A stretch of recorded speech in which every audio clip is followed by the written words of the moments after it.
Okusinziira kwa alipoota yafulumizibwa w'ofiisi ya kaliisoliiso wa gavumenti, Uganda efiirwa obuse obusukka mu 9 mu buli bw'enguzi buli mwaka. Ssente zino zikola ebitundu 23 ku buli 100 ku mbalirira y'eggwanga eya buli mwaka ey'awamu. We butuukidde olwaleero nga ku buse mwenda obwabulira mu buli bw'enguzi obuwumbi 22 bwokka bwe bwakanunulwa.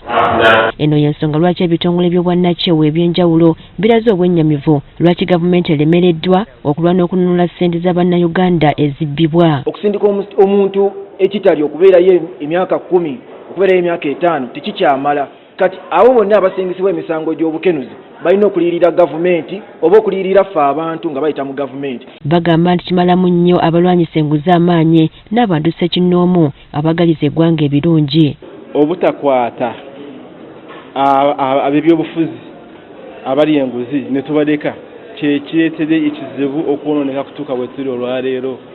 Kubanga n'omuntu wabujjajja agamba nti bali munnabyabufuzi bwabanga ali enguzi ne batamukwata ate nze nzaani. Ekisinga okubaluma kwe kubanga n'abamu abakwatiddwa mu buli bw'enguzi ate omukulembeze w'eggwanga abasonyiwa nga n'abalala abattira ku liiso. Twebuuza waba abasonyiye bamala ne basasula ssente oba ekisonyiwo kino kijjirako kikoma bukomi kuva mu kkomera ne basasula ssente zaffe. Kati awo wali ekinyusi. Salwa Birungi atwala eby'amateeka mu ofiisi ya kaliisoliiso wa gavumenti ategeezezza nga ebasanga okusoomoozebwa okununula ssente y'omuwi w'omusolo olw'emitendera egiyitwamu okutuukiriza kino. Amateeka ge tukoleramu gatwetaagisa okusooka okunoonyereza ku muntu abbye ssente oba ebintu obugagga bwa gavumenti ne mumugulako omusango ne mumutwala mu kkooti n'awozesebwa. Kati kkooti bw'emala omusalira omusango gw'okubba oba gw'okozesa obubi ofiisi ye then gwa omuwabi wa gavumenti n'okola okusaba mu kkooti okusaba kkooti ekuwe order nti n'ebyo bye yagula oluvannyuma lw'okubba biwobebwe gavumenti ebiwobe esobole obbitwala. So tugenda okusanga nti no process eyo mpanvu. Agamba n'amateeka ga kkooti agamu tegabayamba ekireetera emisango gy'enguzi okutwala ebbanga eddene nga tegisaliddwa. Abantu balina right ey'okujulira mu kkooti eddako. Omusango oyinza okumusinga mu kkooti eno naye kkooti eddako n'emwejjeereza.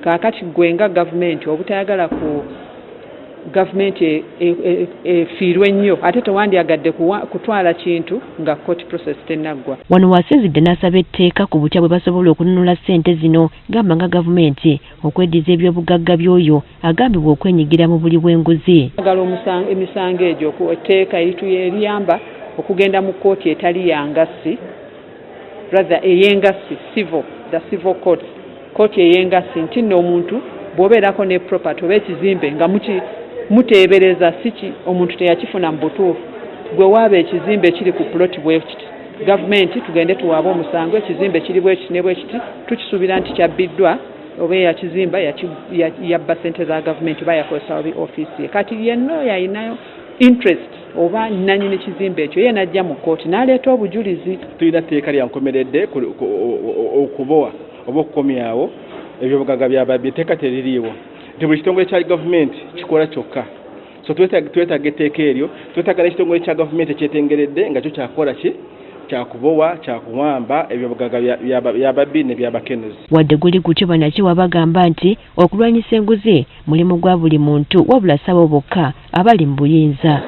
Bino bibadde mu lukuŋŋaana olwayitiddwa ebibiina by'obwannakyewa n'ebitongole bya gavumenti eby'enjawulo ebirwanyisa enguzi olwatuumiddwa lu Anti-Corruption Convention 2024 olugendereddwamu okulaba butya omuvubuka bw'ayinza okwenyigira mu kulwanyisa enguzi mu ggwanga.